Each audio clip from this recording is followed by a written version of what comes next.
Hi, my name's Michael O'Hare. I'm an ex-CEO, philanthropist, all-round life coach, and the author and founder of the worldwide acclaimed Best in Business seminars. And here are my top 10 tips for the best business resume. Have you ever wondered why you can't get that interview? Why you can't even get past the first stage? Well, it's probably likely that it's to do with your resume. It probably looks like it was written by a child from a socially deprived neighborhood. But don't worry.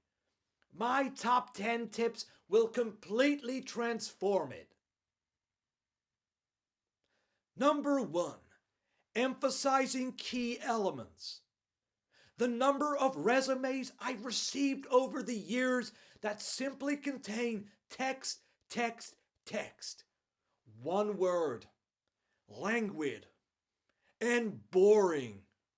The best business resumes draw out the key attributes using bold, italics, or underline.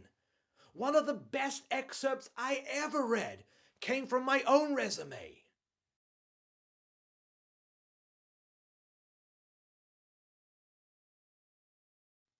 See how the words in bold draw out for any potential future employer the important information.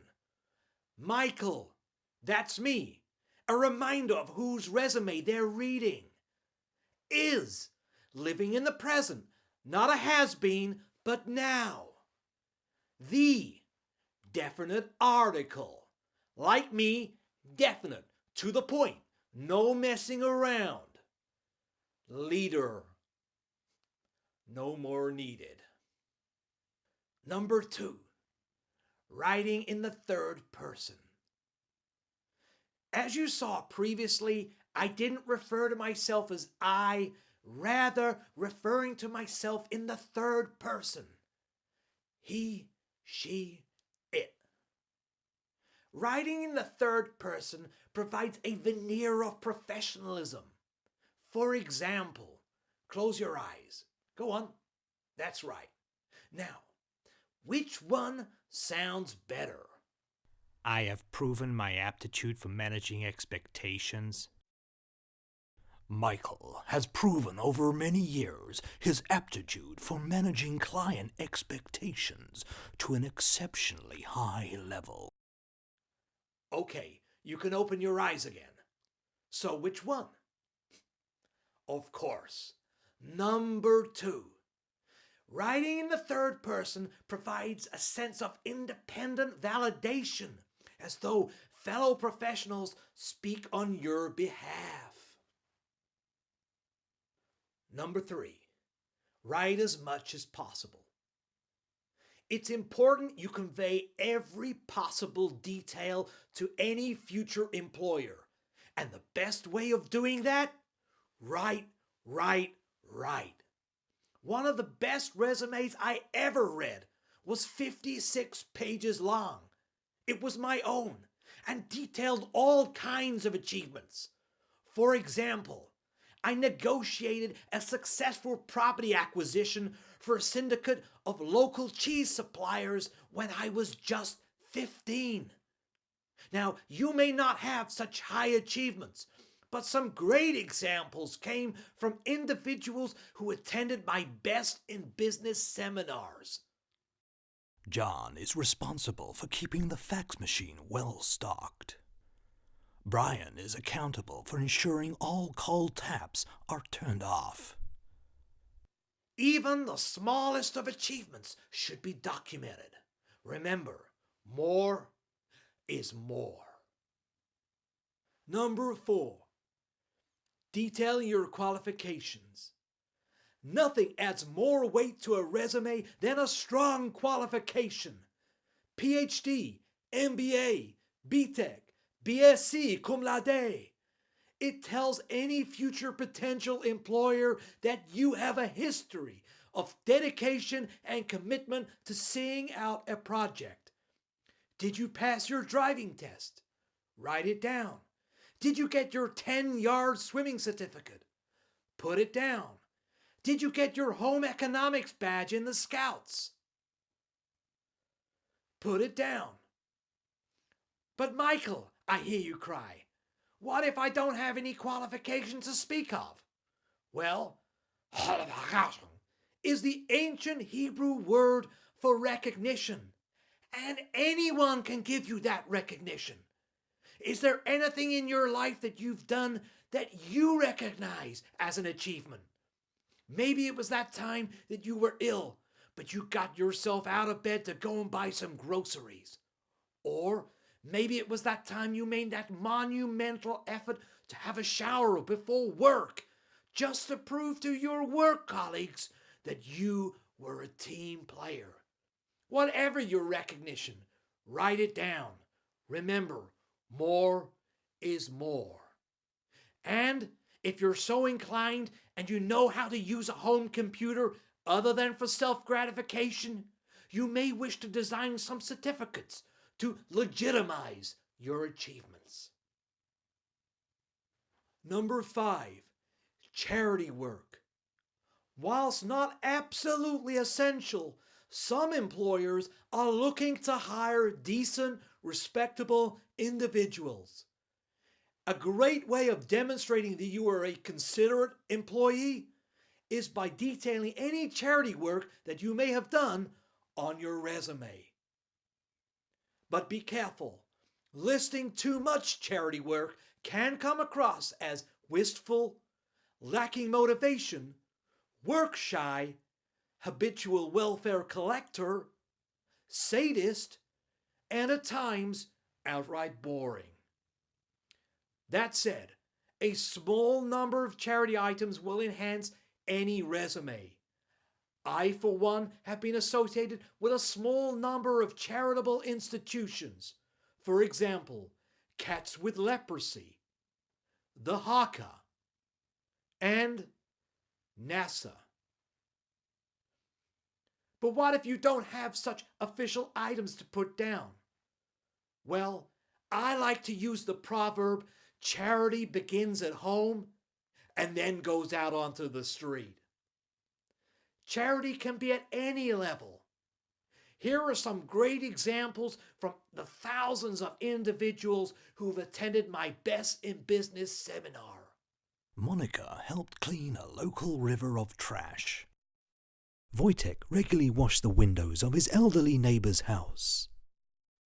Mark said hello to a young child without it looking creepy. These day-to-day acts of charity tell any future potential employer, hey, I'm a determined and focused individual ready to make lots of money, but in my spare time, I'm quite nice too. Number 6, languages. Do you speak a language? Obviously, yes, the one you're talking now.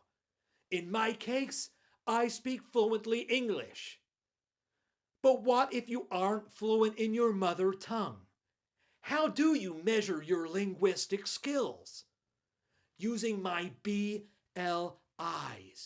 my business language indicators.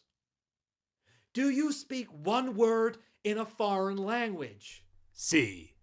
Then you're basic in that language.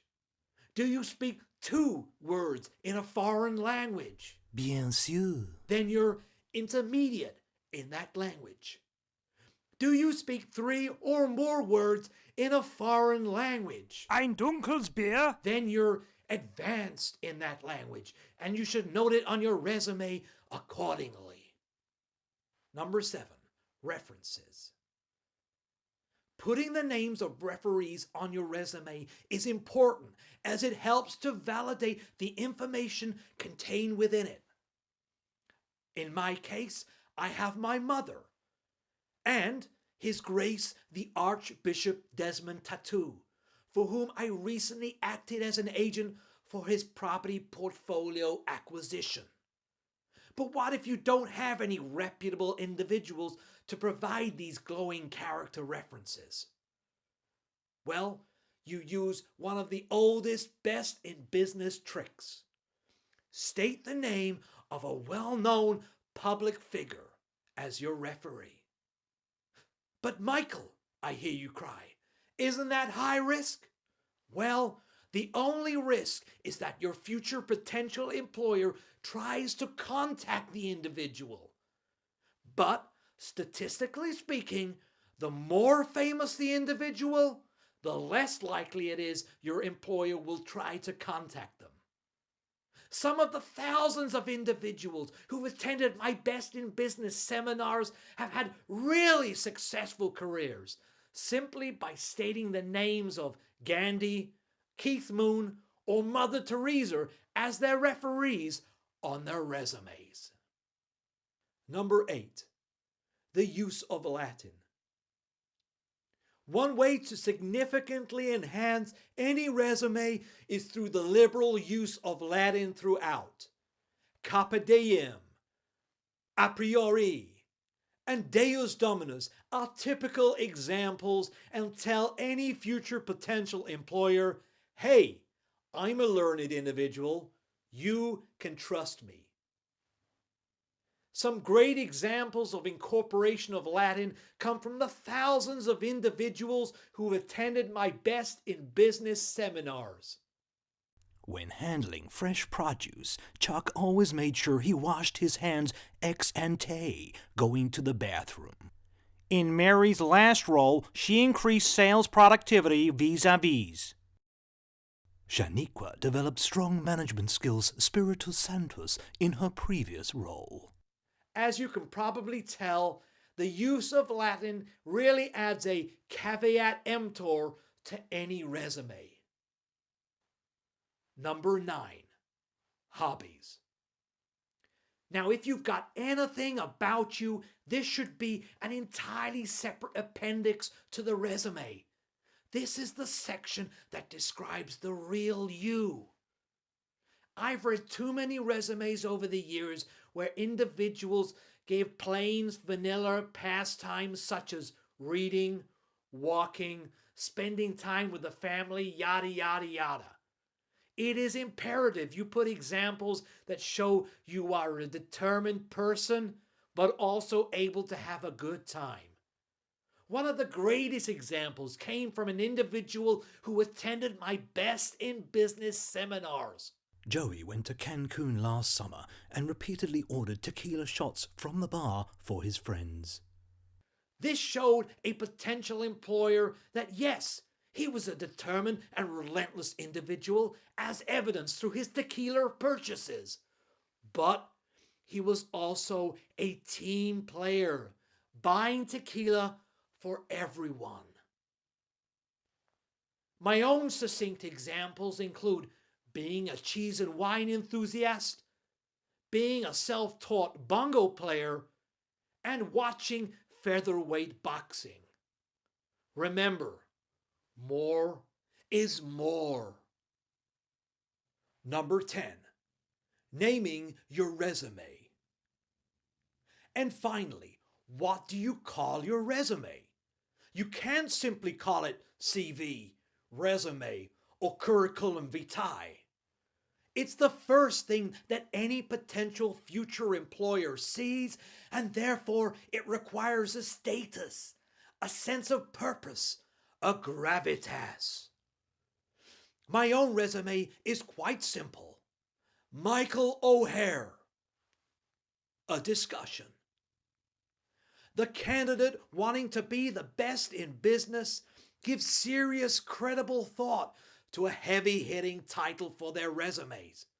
Some of the best examples I've seen have come from the thousands of individuals who've attended my Best in Business seminars.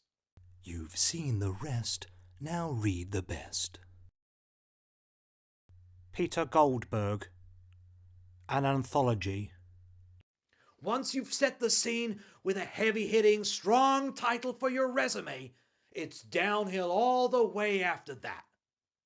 Good luck with that Best in Business resume.